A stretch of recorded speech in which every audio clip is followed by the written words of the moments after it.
আসসালামু আলাইকুম। অবিরাম বাংলার সংবাদে সবাইকে স্বাগত জানাচ্ছি। আমি আয়েশা হাসান। চতুর্থ ধাপে আজ দেশের ৬০ উপজেলায় চলছে ভোট গ্রহণ। সকাল ৮টা থেকে এসব উপজেলায় শুরু হয়েছে ভোট গ্রহণ, চলবে বিকেল ৪টা পর্যন্ত। এখন পর্যন্ত কোথাও কোনো অপ্রীতিকর ঘটনার খবর পাওয়া যায়নি, তবে সকাল থেকে বেশিরভাগ কেন্দ্রে ভোটার উপস্থিতি কম বলে জানিয়েছেন আমাদের প্রতিনিধিরা। এই নির্বাচনে চেয়ারম্যান পদে ২৫১ জন, ভাইস চেয়ারম্যান পদে ২৬৫ জন ও মহিলা ভাইস চেয়ারম্যান পদে ২০৫ জন সহ মোট ৭২১ জন প্রার্থী প্রতিদ্বন্দ্বিতা করছেন। ৫৮টি পৌরসভা ও ৮৭৪টি ইউনিয়নের ২,১৭,৩৪,২৫৫ জন ভোটার আজ তাদের ভোটাধিকার প্রয়োগ করছেন। এই দফার উপজেলা নির্বাচনে ভোট কেন্দ্র রয়েছে ৭,৮২৫টি। অবাধ ও সুষ্ঠুভাবে ভোট গ্রহণে প্রতিটি কেন্দ্রে রয়েছে র্যাব, পুলিশ, বিজিবি ও আনসার সদস্যদের কড়া নিরাপত্তা ব্যবস্থা। এদিকে ঘূর্ণিঝড় রিমালের কারণে স্থগিত হওয়া ২০টি উপজেলায় ভোট গ্রহণ করা হবে আগামী ৯ জুন। চতুর্থ ধাপে খুলনার দাখুব, বটিয়াঘাটা ও রূপসা উপজেলায় চলছে ভোট গ্রহণ। সেখানকার নির্বাচনের খবর জানাচ্ছেন আমাদের প্রতিনিধি এস এম হাবিব। উপজেলায় ১৬ জন চেয়ারম্যান সহ ৪১ জন প্রার্থী প্রতিদ্বন্দ্বিতা করছেন। এর থেকে ভোটাররা তাদের পছন্দের ৯ জন প্রার্থীকে বেছে নেবেন। আর এদিকে নির্বাচনকে কেন্দ্র করে রূপসা এবং বটিয়াঘাটায় বিজিবি এবং উপকূলীয় এলাকা দাকবে কোস্টগার্ড মোতায়েন করা হয়েছে এবং পর্যাপ্ত পরিমাণ পুলিশ আনসার প্রতিটি কেন্দ্রে নিয়োগ করা হয়েছে। এবারে বাজেট প্রসঙ্গ।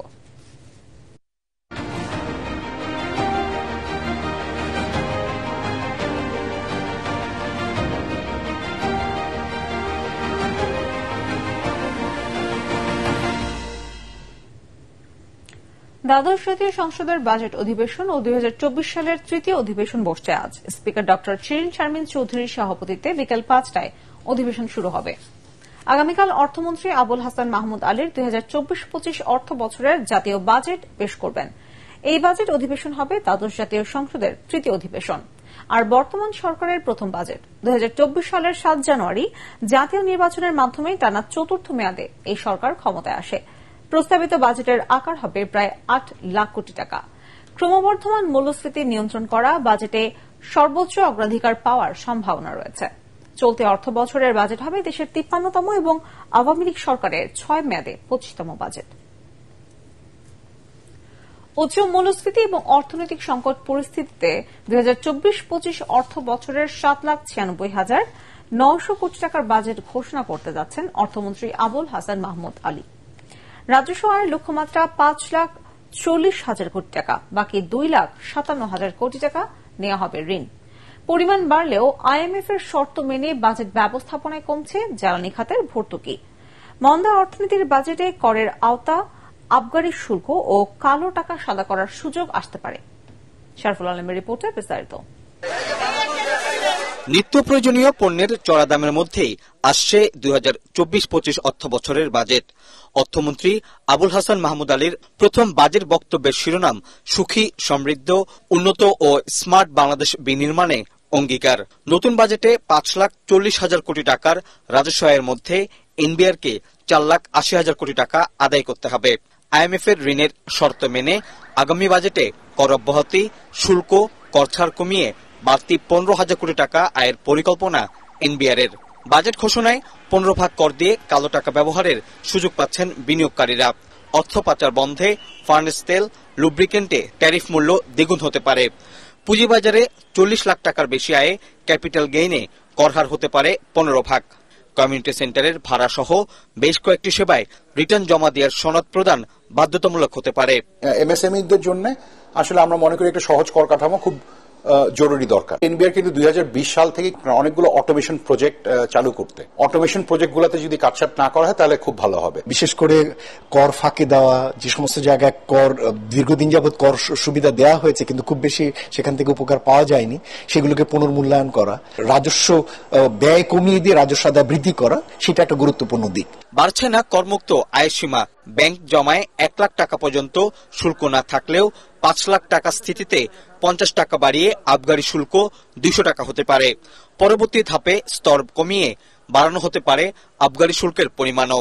বাজেটে ভর্তুকি ও প্রণোদনায় বরাদ্দ প্রায় 10,000 কোটি টাকা বাড়িয়ে 1,20,558 কোটি টাকার মধ্যে বিদ্যুৎ খাতে বরাদ্দ 40,000 কোটি টাকা, সামাজিক নিরাপত্তা খাতে 4,000 কোটি টাকা বাড়িয়ে বরাদ্দ রাখা হচ্ছে 1,30,000 কোটি টাকা।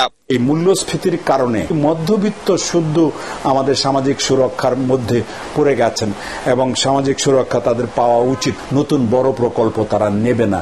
এটা যদি হয় তাহলে এই অর্থ এদিকে আনা খুব কঠিন হবে না।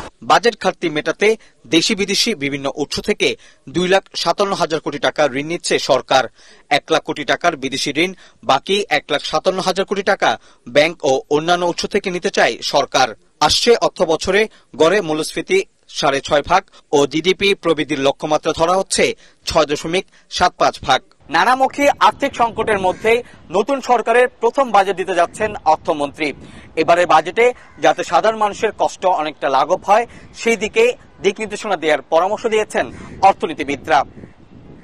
শারফুল আলম, এটিএন বাংলা, ঢাকা। ঘূর্ণিঝড় রিমালের আঘাতে পটুয়াখালী ও বরগুনায় ক্ষতিগ্রস্ত হয়েছে প্রায় 24 কিলোমিটার বেড়িবাঁধ।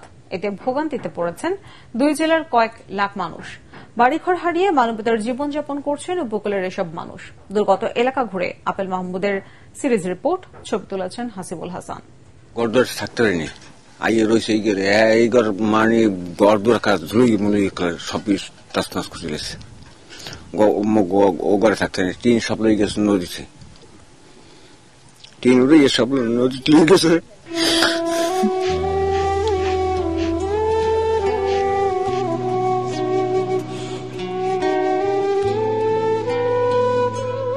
বেঁচে থাকার শেষ সম্বল হারিয়ে নিঃস্ব কমরপুরের আব্দুল আজিজ মোল্লা।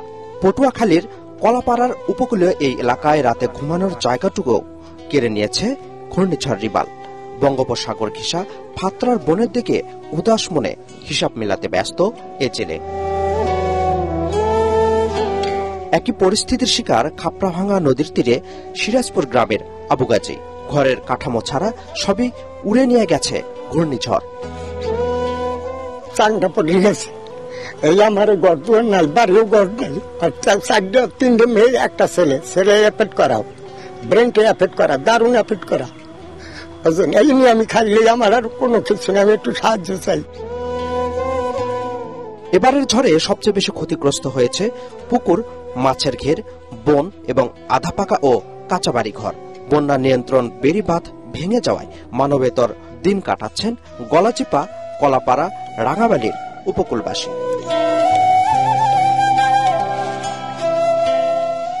গরু গার পাশাই কেউ পড়ছে, কেউ গিরে ডিগের পাশাই পড়ছে, ক্ষয়ক্ষতি ভালোই হয়েছে। টিন টন উড়ে নিয়ে গেছে, কতকের গাছে চাপা পড়ছে। ঘরের চাল মাল উল্লি উল্লি হালাই দিয়েছে, বান্ধে সিন্ধে সুন্দর করে রাখছি, অনেক ক্ষতি হয়েছে।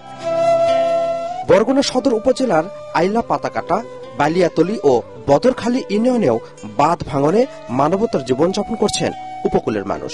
এ জেলায় প্রায় 3,374টি ঘর সম্পূর্ণ বিধ্বস্ত এবং 13,034টি ঘর আংশিক ক্ষতিগ্রস্ত হয়েছে।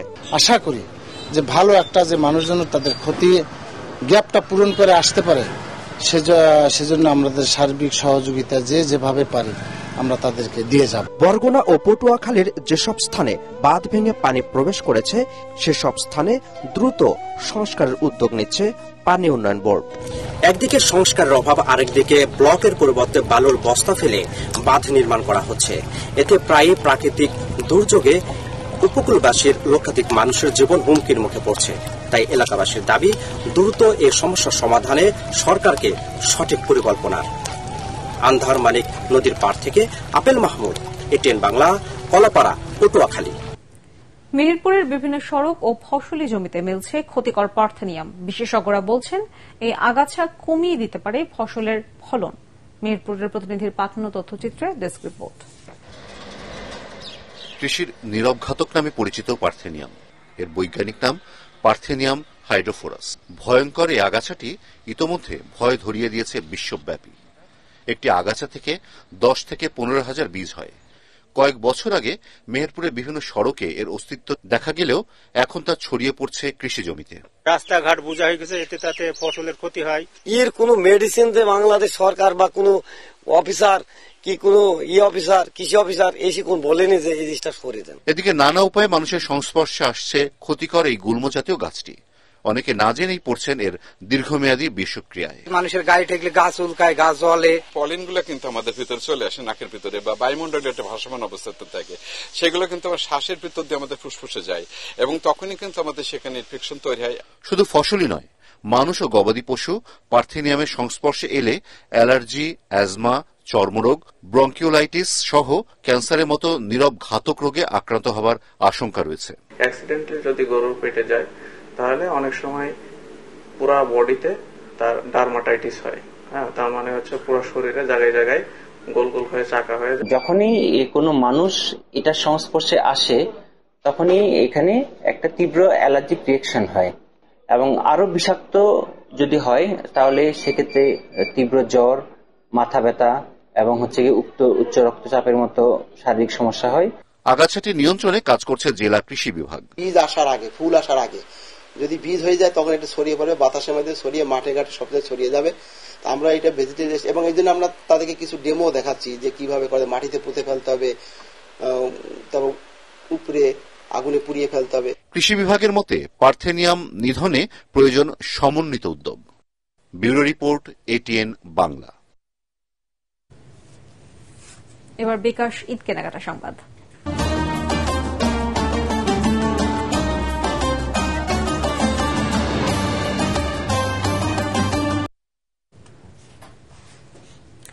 ঈদের কেনাকাটাকে আরো সহজ করে তুলতে দেশের সর্ববৃহৎ মোবাইল ব্যাংকিং সেবা প্রতিষ্ঠান বিকাশ দিচ্ছে আকর্ষণীয় নানা অফার। রিপোর্ট আনন্দা সিনব্রির। এবারের ঈদে বাহারি রঙে সেজেছে রাজধানীর বিভিন্ন শপিং মল ও দোকানগুলো। বৈচিত্র্য এসেছে নারী পুরুষ সহ বাচ্চাদের পোশাকের দোকানগুলোতেও। এবারের ঈদ পড়েছে ভরা গরমে। গরমকে সামনে রেখেই তাই বাহারি সব পোশাকের সমাহার বসিয়েছে 12। ঈদের কেনাকাটাকে আরো সহজ করতে 12-এর যে কোনো আউটলেট থেকে বিকাশ পেমেন্টে গ্রাহকরা পাচ্ছেন বিশেষ ছাড়। কোরবানি ঈদে গরু তো কিনবই, তার পাশাপাশি নিজের জন্য শপিং করার জন্য টি শার্ট নিতে আসছিলাম আর আমার জন্য একটা ড্রেস নিতে আসছিলাম, তো এখানে নিলাম 12 থেকে। এখন 12-এ বিকাশও দেখছি অফার দিচ্ছে, তো আমি স্ক্যান করে বিকাশ পেমেন্টের মাধ্যমে আমি 100 টাকা ক্যাশব্যাকও পেলাম। এছাড়াও ক্যাম্পেইন চলাকালীন নির্ধারিত আউটলেটগুলোতে গ্রাহকরা পাচ্ছেন সর্বোচ্চ 200 টাকা পর্যন্ত এই ক্যাশব্যাক সুবিধা। এই উদ্যোগের ফলে ক্রেতাদের উপস্থিতি বাড়ছে শোরুমগুলোতে। ঈদকে মাথায় রেখে আমাদের পাঞ্জাবি কালেকশন, লেডিস কালেকশন, তারপর বাচ্চাদের কালেকশন চলে আসছে অলমোস্ট। গ্রাহকদের জন্য রাখছি আমরা হচ্ছে বিকাশে ইনস্ট্যান্ট 10% ক্যাশব্যাক। এটা সর্বোচ্চ একদিনে পাচ্ছে 100 টাকা ক্যাশব্যাক অফার। ক্যাম্পেইন চলাকালীন পর্যন্ত পাচ্ছে 200 টাকা পর্যন্ত। আনন্দা সিনব্রি, এটিএন বাংলা, ঢাকা। এই ঈদে দেশ জুড়ে কেনাকাটার ফুর্তি হবে শুধু বিকাশে, সাথে ডিসকাউন্ট কুপন, ইনস্ট্যান্ট ক্যাশব্যাক। জানাবো টি-20 বিশ্বকাপ ক্রিকেটের খবর।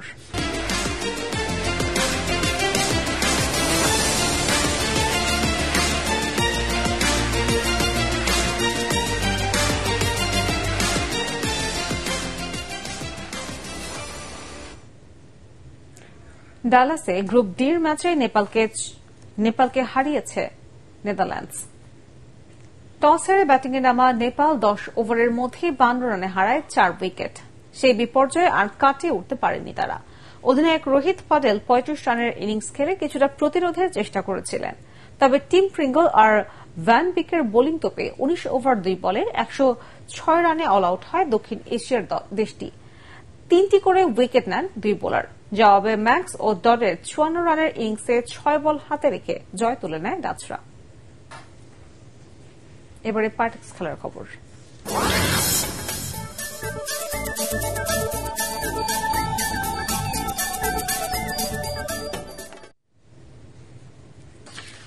ব্যক্তিগত অর্জন নয়, দেশের জার্সি গায়ে সবসময় দলকে জেতাতেই মাঠে নামেন বলে জানালেন মাহমুদুল্লাহ রিয়াদ।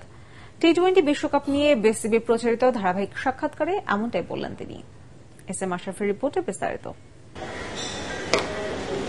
বাংলাদেশের জার্সিতে আন্তর্জাতিক ক্রিকেটে 17 বছর খেলে ফেললেন মাহমুদুল্লাহ রিয়াদ। তাকে নিয়ে একটি কথা প্রচলিত আছে, সব মুখ বুঝে সয়ে যান। দল থেকে বাদ পড়া কিংবা সমর্থকদের তির্যক মন্তব্য কখনোই কোনো কিছুতে প্রতিবাদ করতে দেখা যায়নি। প্রতিবারই চেষ্টা করেছেন পারফরমেন্স দিয়ে জবাব দেওয়ার। 2022 ওয়ার্ল্ড কাপে যখন আমি টি20 ওয়ার্ল্ড কাপে যখন আমি ছিলাম না, আই ফেল ব্যাড। আমার কাছে মনে হয়েছিল প্রবাবলি আমি টিমে থাকতে পারতাম, বাট এনিহাউ হয়নি, এবং ওটার জন্য আমার কোনো হার্ট ফিলিংসও নেই। আমি সবসময় আলহামদুলিল্লাহ, আমি সবসময় যেটা বলি যে টিমের জন্য যতটুকু আমি করতে পারি, আমার প্রেজেন্স দিয়ে হোক বা আমার পারফরমেন্স দিয়ে হোক, আমার এক্সপিরিয়েন্স দিয়ে হোক, আমি আমার সর্বোচ্চটাই সবসময় আমি নিংড়ে দিই।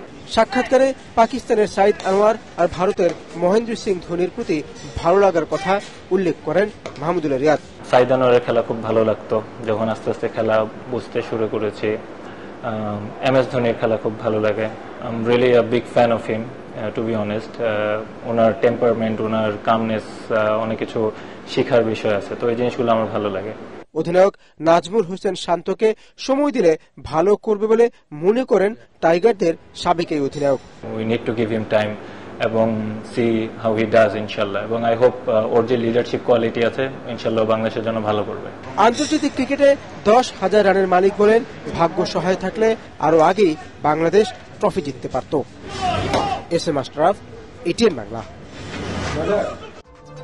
পরবর্তী সংবাদ দেখার আমন্ত্রণ জানিয়ে এখনকার মতো শেষ করছি। ATN বাংলা সংবাদ ইউটিউবে দেখতে ব্রাউজ করুন youtube.com/ATN Bangla News। ধন্যবাদ সবাইকে।